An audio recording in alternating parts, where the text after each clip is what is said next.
All right, so I'm sitting down with Crates Never Empty. Um, Yeah, my brethren for a long time. too long. Yeah, we go back all the way to Grade middle school. school, all that. Um, I would say, arguably, I got two best friends, Trini and a Jamaican. This is the Jamaican. Introduce yourself. Let people know what you got talking Before about. I do that, which island is the best? You don't know St. Vincent. Already telling lies, people. I just broke the mic. My name is Marlon. My DJ moniker is Crates Never Empty. But to those that are close to me, my nickname's Stats. So you might hear that come out of his mouth here and there. Or if Rather Boy was here, you'll probably hear that more than Crates are Never Empty. But here we are, episode 2. I'm happy Episode to be two. here. Thank you for having me. Yes, so we have a name for the show finally. It's VZN Unscripted. Conversation with Crates Never Empty today. Um, so let's get into it. So what do you got going on? What's new for 2025? Ooh, great question. 2025 has been calm so far, but I have some things in the works. Sunday Sound Society is an idea that I've been mulling over for a while. That's now come to fruition. Shortly thereafter, that starts. We're doing our second annual Rhythm Collective. But we can start from the top. We can start with Sunday Sound Society. So it is a mouthful. It took me at least a week to be able to say that steadily, Mm-hmm. correctly. Mm-hmm. Um, the idea came from wanting to create an opportunity for other up and coming DJs to play in public spaces. Mm. I've had great success playing in public spaces, great success just trying different things. Yeah. Definitely shout out to DJ Social. They kind of gave me, I wouldn't say gave me my first break, but it was definitely my first consistent opportunity outside of a residency to play in front of a live audience all the time. That was more my speed, Mm-hmm. being open format and leaning more into urban music. Yeah. So from then and even before then, I wanted to last summer take my equipment outdoors to create content, and I just, so many things were going on, private bookings, things I already had going on, events I was hosting and throwing. So it kind of fell down the ladder. Yeah. Coming into this year, I had a lot of time. I took some time for myself in November. I went to Tulum. Yeah. I came back Christmas with my family, and then coming into the new year, I said, "Yeah, this is definitely something I want to plan out." Mm. So I was introduced to my event coordinator. He goes by the name Blue. Blue's awesome. Mm. So he's handling all the electronic sides for me, like all the equipment side, so I can just focus on the performance and hosting. Yeah. Building this platform, it was mainly for community and content. Originally, like I said, I just wanted to create content, but then I was like, why don't I make it a thing and then just share that with others? So currently, how we're structuring it is every Sunday throughout the whole summer, we're gonna have 3 DJs, myself plus Mm. 2 others. Yeah. A myriad of variation of different genres and styles will be played, and we're doing it. Every DJ has a 2 1 hour set. Okay. So, for an easy example, the ABC, ABC. I wanted to do it this way for a few reasons. Number one, instead of having a 2 hour block of time to play a set, I do believe that is a great amount of time to like tell a little story, to bring people on somewhat of a journey. Yeah. But I didn't want friends and family to maybe miss the opportunity for someone to play. Mm. For example, I know you may go out on a Saturday night, Yeah. but you might want to come see me play on Sunday. Yeah. If I start at 11, it's probably unlikely that you'll make it. Mm. You know what I'm saying? Mm. But if I play at 11, somebody else goes on at 12, somebody else goes on at 1, Yeah. and I come back on at 2, you might be able to catch me at 2. Yeah.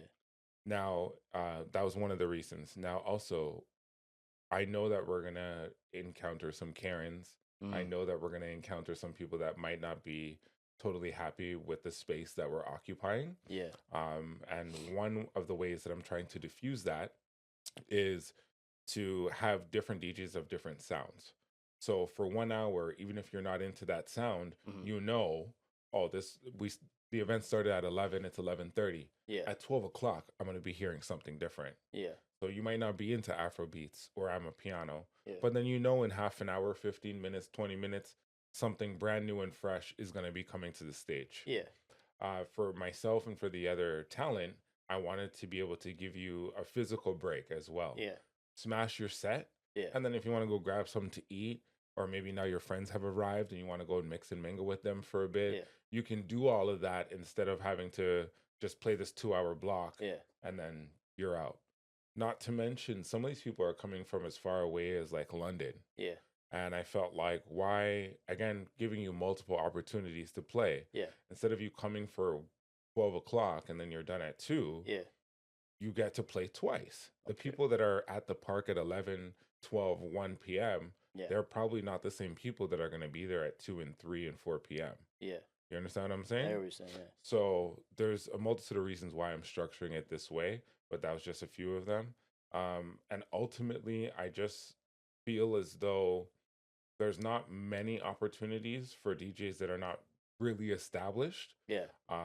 to promote themselves or put themselves out there. Yeah. So I wanted to create a platform for people to do so.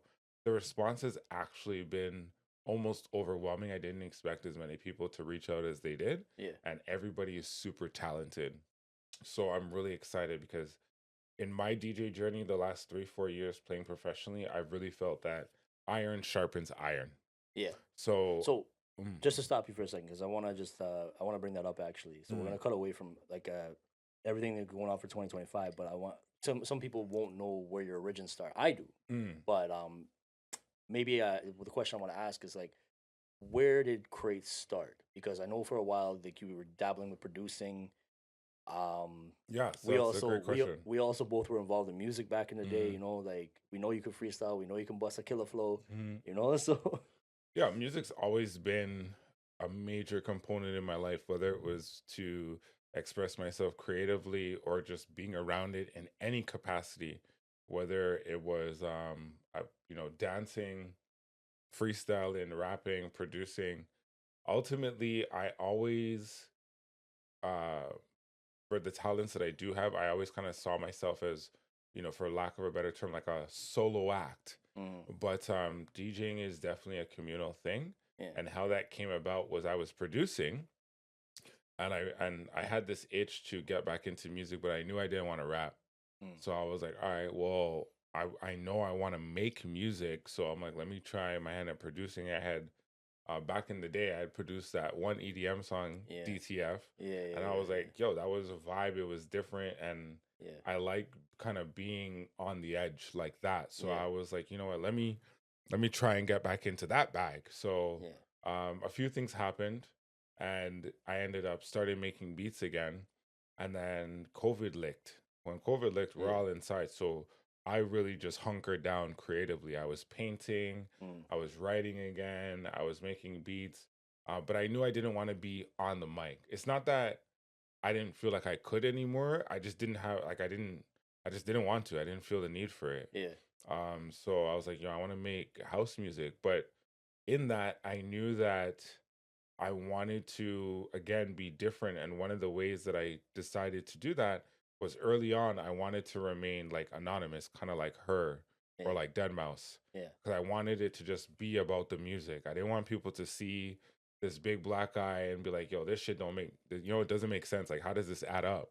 So I just wanted to keep it solely on the music. Yeah. But when I came to that decision, I was like, okay, that's cool. But how do I then link this all back to me? How do I tie it into who I am? And that's where using my initials M&T came in. Yeah. So I ended up getting put onto this digital concert via Twitch. Yeah. It was a company out in Alberta. I actually still have the original video. And I thought that at the time, I thought that my mix was so fire. I worked on it for a while and hand selected, I curated my crate, then mixed it, recorded it. I thought it was sick. It's trash. In comparison to where I am now, I listened to it one time. I couldn't even get halfway through. The transitions were a train wreck. But you know what? To stop you there for a second, like that's growth. That's the breaking. Yeah, I would say that's the breaking point where you realize that.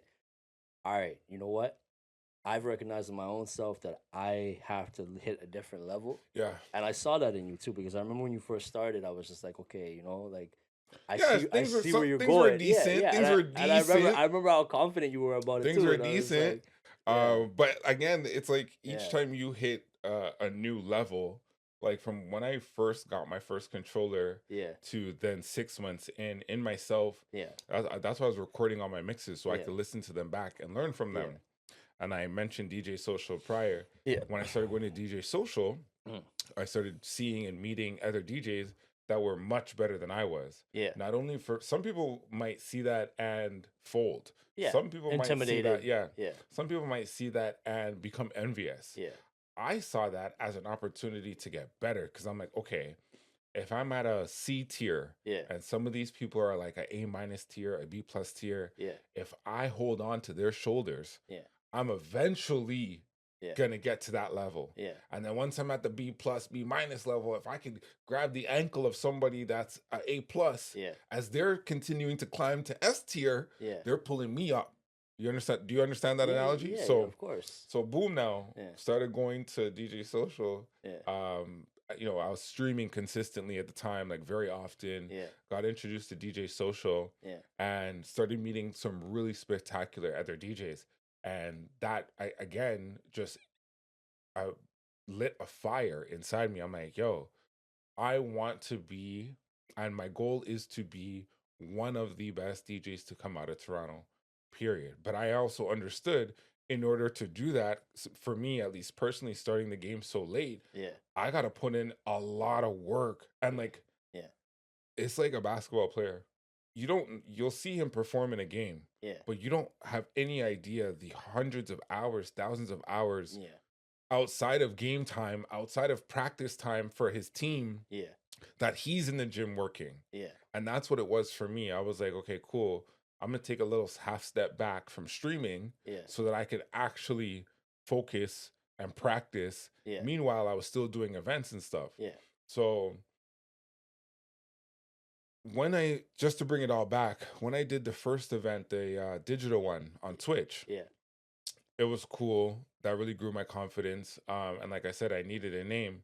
So I used my initials being M and T, Yeah. sounds like empty. Yeah. So leaning on my rap roots, when I Yeah. was creating the name, I was like, yo, what are some things I would never want to be empty? One of the first things that came to my mind was I would never want my pocket to be empty. I would never want to be broke. Yeah. But I was like, that don't fit. That don't go. Yeah. You know, I'm a lover man. And I was like, well, I never want my heart to be empty. But then I was like, this also doesn't go. No. So I was literally mulling it over for about a Yeah. week. Yeah. And I had to talk with one of my DJ uncles. And when me and him were having this like heart to heart about music, Yeah. and like my production, because I asked him to lend me his ear. Yeah. I'm like, I know you don't listen to this kind of music, Yeah. but you've listened to hundreds of thousands of hours worth of music. Yeah. You know a good record from a bad record. Yeah. So that's what I was leaning on him for. Yeah. And we were chit chatting afterwards, and he told me he liked my songs and some things to look at and look out for, whatever. Yeah. And I was sitting with him, and he's a vinyl DJ, and Yeah. I had a flashback of me being a child Yeah. at my grandmother's house, and it was like as me and him were talking, like I was just seeing it in my mind's eye of myself Yeah. carrying the speaker wires up the stairs Yeah. of his Serwin Vegas. I was never allowed Yeah. when they were loading out. I was never allowed to carry the milk crates with the vinyls Oh, because they would organize them Yeah, depending yeah, if it yeah. was like a wedding versus a dance hall Yeah, party, yeah. whatever. Yeah, Right? that was your Serato crate, Right? Yeah, Your back in the day. curation. Yeah, that was your physical crate. Yeah. So they would Yeah. never let me carry the records because they were scared I was going to drop them. And obviously, I was young. I was like 6, 7, 8 years old. I was too small to carry the equipment. Yeah. So they would be like, "Yo, boy, carry the wire them come." Yeah. That's yeah, all I was ever allowed Yeah, to carry. yeah, yeah, So yeah. now I'm a big man Yeah. talking to my uncle. I'm like, "Yo, I mean, you know what's nuts? I'm like, all those times when you guys were having parties, Yeah. I was like, and you guys forced me to carry the wires. I was like, what if I forgot one? Yeah. What if I forgot? Like, what if I didn't pick up a vital power cord? Vital power cord. Yeah. If you don't have sound, Oh, doesn't matter how many records you have. Yeah, you can't Your play party's nothing. shot. You That's can't it. The play party's nothing. done. You know what I'm saying? So I was like, Yeah. you could have had all the speakers in the world. Yeah. If you don't have the wires to connect it to your rack, Mm. you're screwed. Mm. And my uncle looked at me, you're so right. And I was like, yeah, like, isn't that so crazy? You guys thought you were giving me the little boy job, but it was actually one of the most important jobs. Yeah. Well, you guys are so focused on make sure I have this song and this record and this and that. Yeah. None of that matters if you can't power the system. None of that matters if you can't string up the speakers. Yeah. And we laughed about it, but in having that memory, it hit me. I was like, I would never want my crates to be empty. Yeah. And I said it to myself, and I was Yeah. like, crates never empty. Yeah. And I repeated it again, and I was like, crates never empty. And I was like, yeah, it's long, but it goes, it makes sense, and it works for what I'm trying to do if I'm trying to Yeah. keep my image out of this. Yeah. Because I could always refer back to, this, it wouldn't make sense for somebody else to spell it like that unless their initials are M and T. Yeah. I don't know. I'm sure there's other people that are M and T, but like they probably have a different DJ moniker. It's a play on words with your name in there. And like when you first told me about it, I was like, that's clever, you know, like it's.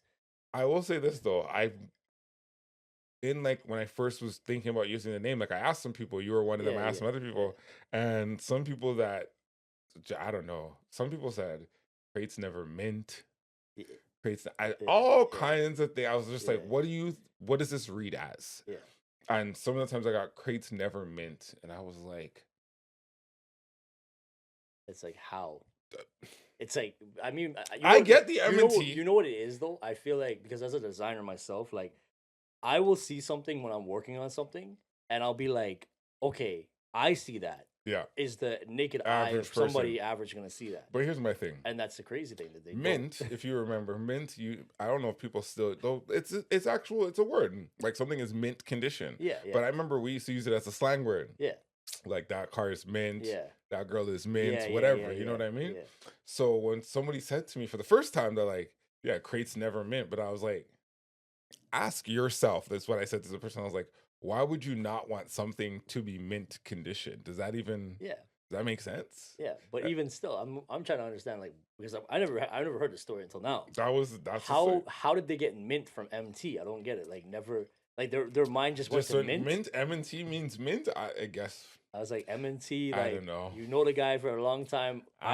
When you told me about it, I was like automatically. I'm like Marlon Thomas. Yeah, most people do that, and then they're like started to drop the government, but But then what happens is normally they're like M-T, and then usually the person's brain says, hold on, MT. Yeah. And then they put it together themselves. I usually don't have to, but like you said, it's if you know my name, then you're like, crates never MT. And but even if you don't know your name, if you like there's just looking at it, there's different plays on words. So when you say something, a lot of times like you see stuff, especially, and that's why like when you showed me that when you showed me the idea and like we started working on a logo, and you know we're still working on a logo soon. I'll have it out. No, it's done now. Well, it's done, So concrete now. But pretty much like the MT is just like as soon as you said it to me, I was like, okay, it made crates sense. never empty. So meaning like somebody could use it, but at the same time it has more meaning to you. Yeah. And it's like a secret, like kind of like a little secret trademark almost. Trademark inside there that okay, like anybody who knows me, like knows me will know that this is like representing me, but at the same time it's a clever DJ, especially for the genre of music, and not even just genre music, the genres of music, the type of platform you're trying to reach. And that's why I said like this works, because I think before, like, you know, I've known you as Stats, I've known you as like Marlon all my life and shit like that, but it's like, you know, end of the day, I think it belongs on a festival flyer. That name, like when I heard it, I was like, okay, now I can see. I think when I heard that name come from you, I was just like, because you know me, I talk about branding, like I talk about branding a lot, and branding is very important. Yeah. And I think it has the right ingredients for a stage name, and it also has the right ingredients to show the work you put in. Honestly, I couldn't see myself being any other kind of DJ other than open format, because there's definitely genres that I enjoy to some degree more than others. Yeah. But honestly, it's when I'm in a certain mood for a certain kind of genre, that's when I'm bumping, you know? In my own everyday life, I listen to everything outside of like country and heavy metal. Yeah. But everything else, and I think that also comes from us living and growing up here in Toronto. It's like you're gonna enjoy. Just look at our friend group, for example. Yeah. Like you putting me on to artists like your Vinci man. Skinny. Skinny Fabulous. or I problem, never and probably problem, both of them. problem. Yeah, yeah, yeah, Both of them. yeah, yeah, yeah, yeah, To be very fair. yeah, And like, those are probably those are artists that I heard yeah, being your friend, but it wasn't yeah, until you really like I'm around you and you're like, yo, this is this new song that came up from my island. Yo, check this shit out. And I'm yeah, like, oh, this is fire. yeah. And you know what's so funny? I was thinking about it just like day before yesterday. I don't even remember in context what I was thinking, but I was thinking to myself, Yeah. I was like, yo, you guys actually I think I was thinking about it in context of the podcast, but I was saying to myself, like, that year when we turned 19 and you guys were like, hey, yo, you're coming with us this year for Caravana. Oh, yeah, yeah, I yeah, was yeah, thinking yeah. to myself, like, that was when I first fell in love with soca. I had other experiences with soca before that, Yeah, but that Caravana 2009, yeah, insane. We went to Juve in Scarborough. yeah, We did yeah, yeah, everything, yeah, yeah, and I just remember not sleeping for the whole week. And we slept. I know I slept like 5 hours max. yeah, yeah, yeah. And like I remember coming out of that weekend and being like saying to myself, like, okay, I don't know if I'm ever gonna do it like that again, but that is the right way to do it. Yeah, yeah, And it was, for me, it was a very magical experience. And then afterwards, having that kind of introduction, the bar was set really high. But I've still heavily enjoyed soca. Groovy soca is now my wave. It's been my wave. And like as it pertains to staying up on present music and all that, for me personally, yeah. it's easy because I like everything. So Mm. when something new comes out, I'm usually have my ear to the street about it. You know what I mean? I don't hear it too far after. And like I was saying, the genres that I really enjoy, more so the urban genres, Yeah, I listen to that every day. So it's like as soon as something new comes out, I'm on it. yeah, Excuse me. Yeah, I just like I think in terms of sound, we need to get back to introducing people yeah. to things that they don't know that they like. It's cool to play what's hot. It's true. It's true. And shout out to your boy for this one, DJ Gel, being known as his style, being known as somebody that plays the songs that don't get the forward that they Yeah, sometimes yeah, deserve, or the songs that are big, yeah, but they get lost in the mix of uh, so much new stuff. yeah, Shout out to him for that. That's definitely like something I'm very cognizant of yeah, after listening to someone like him, yeah, because I'm like, wow, this guy's been successful yeah, off playing the stuff, yeah, like staying away from the things that everybody else plays. yeah, That's not only genius, yeah, but I think it's just such a great niche yeah, to be in. And I don't think unless you're a student of music, yeah. you can't do that. Well, see, that's the thing about him. So, I was actually watching a recent podcast with him, and we talk all the time. Like, we catch up, but he's a very Yeah, busy yeah. guy. But a lot of his education comes from studying the different genres, the different music, Yeah, and that's why you he's can able. tell. That's why he's able to curate the way he does. Yeah. And another thing I was gonna bring up is and I'm gonna segue into another kind of like a question. Not really, this is like a kind of like a conversation we're Mm, having here. It's like anything goes really, most things. But one thing I've noticed is that, and I've talked to you about this before on many occasions, is equipment, right? mm. So you would believe it or not, the same equipment you use is what he uses, Yeah. and a lot of what he Shell. produces, yeah. And the thing is, Shell. at the end of the day, um, I'm just gonna when we talk about like DJ equipment, and Mm, we talk about a DJ, mm. when you separate the DJ equipment from the DJ, you can never change what the DJ can do by changing the equipment, because If they're a I good feel like DJ. whatever you, yeah, exactly. So that's what I was gonna say. Whatever you like, whether you're at a on turntables like Yeah. Technique 1200s, unless if you're on a controller, Yeah. end of the day, if you're a good DJ and you know your equipment, but not even just you know the equipment, if you know your knowledge when it comes to music, if you know your selection, if you know how to mix in general, Hmm. it doesn't matter what somebody I puts in front agree. of you. I agree. And that was one thing, is like he's built like a huge following in the years that and he's a young guy. He's Mm. only, I think, he's like maybe like 22, 23 now, Oh wow. right? And he has kind of climbed from like, that point where he started, but he still just keeps going. And even before like I started doing graphic work for him, he just one of the things he did is he just started doing his own stuff because like I've been coming to understand lately more myself is that sometimes you just got to put something out Yeah, and 100%. it's And see just what you happens. just see But what happens. also, I think it's important because those become staples. Like, for example, everyone still talks about, I can't remember what year, but it's extremely popular. As soon as I say it, I know you're going to know.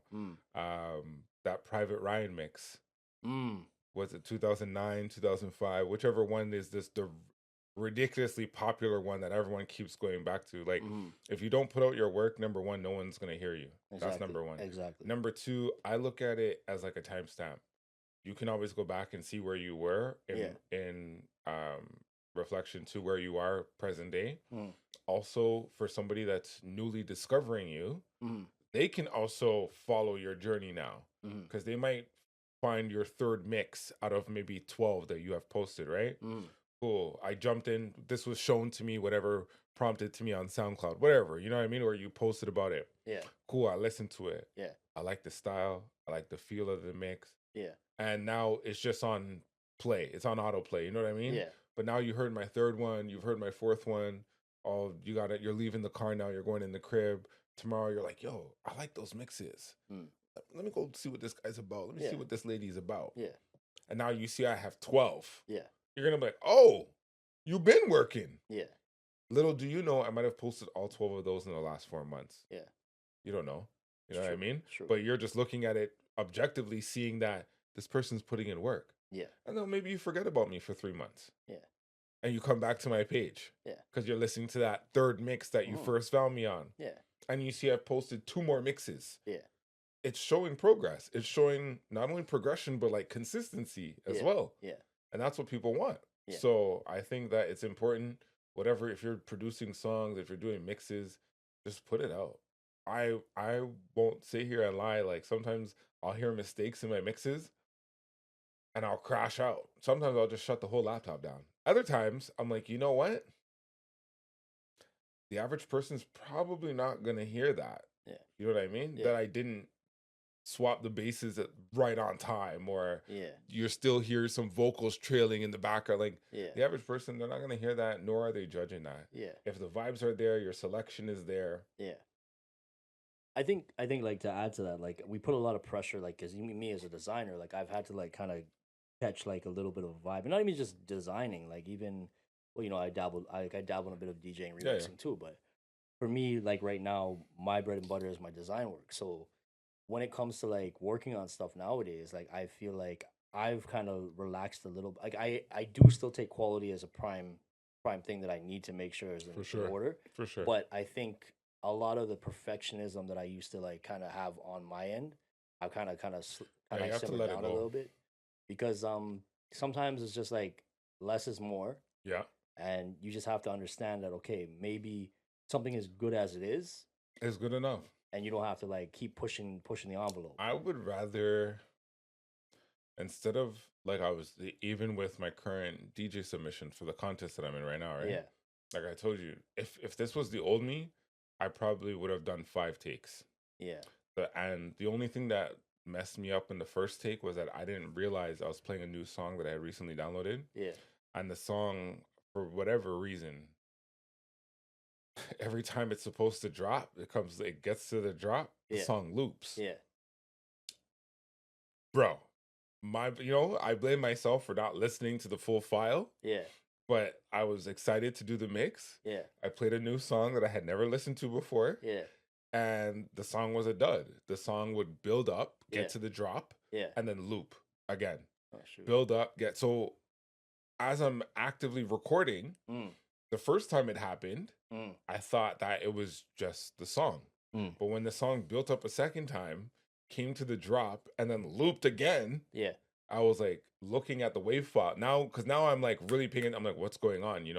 Is loop on? Did I hit auto loop? Like, what's happening? Yeah. Why does the song keep doing this? Yeah. And I'm like listening to the B-side, ready to mix. Yeah. But I'm waiting for the drop, but then the drop never comes. Yeah. So after the second loop, I'm like, okay, I gotta mix out of this song. Yeah. You know what I mean? And in my mind, that whole 2 loops felt like 3 minutes. Oh shoot. It was like 20 seconds. Yeah. But in my DJ mind, it felt like this is happening for way too long. Yeah. So I'm looking at the waveform, the Yeah. wave file, and I'm like, oh snap! Like I'm realizing that the pattern is just repeating. So I'm like, shit, it's gonna do it again. Yeah. So on the third build up, Yeah. now I'm ready to transition. So I easily just transition out of the song. Yeah. But when I went back and listened to the mix, I remembered that part was in there. It got to that part, Yeah. and I was like, it doesn't sound bad, but in terms of like, if it was just something I was posting, I'd probably just leave it. But because this was going to be my submission to a competition, Yeah. I'm like, I can't have something like that in a submission. You understand what I'm saying? So Yeah. that's why I did it a second time. Yeah. Immediately removed that song from my library so I don't ever get into that loop of death ever again. And then I submitted the second version.